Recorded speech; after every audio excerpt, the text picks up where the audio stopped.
دینا کہ uniform civil code یہ ایسا ہے کہ سب کو ایک کر دیا جائے گا. یہ دراصل دو مقصد سے کیا گیا. اس مقصد کو جان لیجیے. پہلا مقصد یہ ہے کہ آپ بے چین ہو جائیے, گھبرا جائیے, کیا ہوگا, کیسے ہوگا, کیا کریں بھائی, بولو جلدی سے ہم کیا کریں. تو کچھ لوگ لگ جائیں گے کہ ایسے موبائل پر میسج کرو, ایسے فلانا کرو, یہاں پر جمع ہو جاؤ, یہاں پر لیٹ جاؤ, یہاں پر کھڑے ہو جاؤ, یہاں پر یہ بولو. یہ سب پریشان کرنے کی ایک صورت ہے. دوسرا مقصد کیا ہے, کسی کو خوش کیا جائے کہ ان لوگوں کو بہت کچھ مل رہا تھا, ہم ہی ہیں جو ان کا کاٹ رہے ہیں, ہم ہی ہیں جو ان کو ہم بے چین کیے ہوئے ہیں, ان کو ہم پریشان کیے ہوئے ہیں, ان کو پریشان کرنے والے ہم ہی نہ ہیں. تو دوسرا آدمی اکٹھا ہو گیا, سارے لوگ گلوبلائز ہو گئے, پولرائز ہو گئے کہ ارے یہ تو بہت اچھا کر رہا, مسلمان لوگ کو بہت فائدہ تھا, بہت بینیفٹ تھا, ہے نا. اگر کوئی پوچھ دے کہ مسلمانوں کو کیا فائدہ تھا, تو سب سے پہلی چیز یہ بتائی گئی کہ مسلمان 4 شادی کر سکتا تھا. 4 شادی, جانتے ہو مسلمان 4 شادی الاؤ ہے, اس کو 4 شادی کرے گا, ہے نا. یہ ایک ہوا بنائی گئی, یہ ایک ماحول بنایا گیا, ہے نا. اور اس ماحول میں کبھی بھی سچائی سے واسطہ نہیں پڑا کہ یہاں پر ہزاروں مسلمان جمع ہیں, ذرا پوچھ تو دیجئے کہ کتنے آدمی نے 4 شادی کیا ہے, کتنے نے 2 شادی کیا ہے. یہ جو پروپیگنڈا ہے, یہ جو کہا جائے کہ نیگیٹو ایٹیچیوڈ ہے مسلمانوں کے بارے میں, یہ فضول باتیں, یہ محمل باتیں, ان سب چیزوں کو اس طرح سے بڑھایا جا رہا, اور دونوں بڑھا رہے ہیں.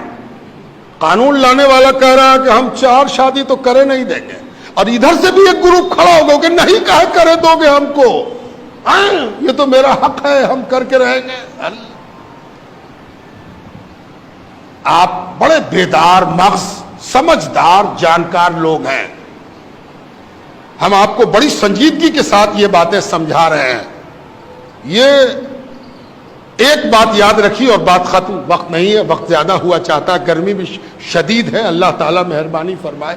ایک چیز ہمیشہ یاد رکھیے کہ جب بھی کسی چیز پر آپ ریئیکٹ کرتے ہیں, رد عمل آپ کا آتا ہے, کسی عمل کے نتیجے میں آپ رد عمل کرتے ہیں, کسی ایکشن کے نتیجے میں آپ اپنا ایکشن دکھاتے ہیں, ہے نا. تو ہمیشہ اس بات کا خیال رکھیے کہ اس کے پروگرام کا حصہ مت بنیے, جو وہ چاہتا ہے وہ مقام مت کیجیے. اس نے کچھ سوچ کے ایکشن لیا ہے, اس نے کچھ سوچ کے ہی فتنہ چھوڑا ہے, اس نے کچھ سوچ کے فلیتا لگایا ہے. کہیں ایسا نہ ہو کہ وہ جو سوچ کے کام کیا ہے اسی کام میں ہم لگ جائیں اور وہ ہنس کے کہے ہم تو جانتے تھے کہ یہ ہوگا, ہے نا, ہم تو جانتے تھے کہ یہ ہوگا, سارا مسلمان پریشان ہے نا.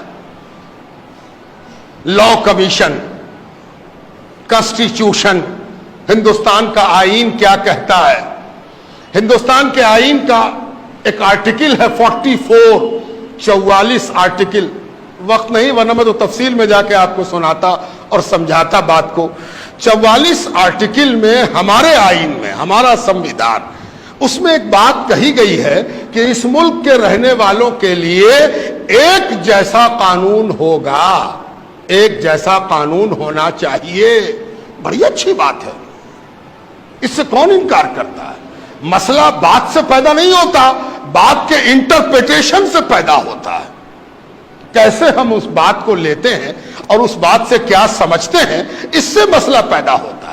اگر کوئی کہے کہ اس پورے ملک میں ایک طرح کا قانون ہو, کون سی بری بات ہے بھائی, بڑی اچھی بات ہے. کالا گورا, لمبا موٹا ناٹا, غریب امیر, پڑھا لکھا کم پڑھا لکھا, سب کے ساتھ ایک ٹریٹمنٹ ہونا چاہیے, ہو اچھی بات ہے, کون مخالف ہے. اب اس کو ہم 2 طرح سے سمجھاتے ہیں.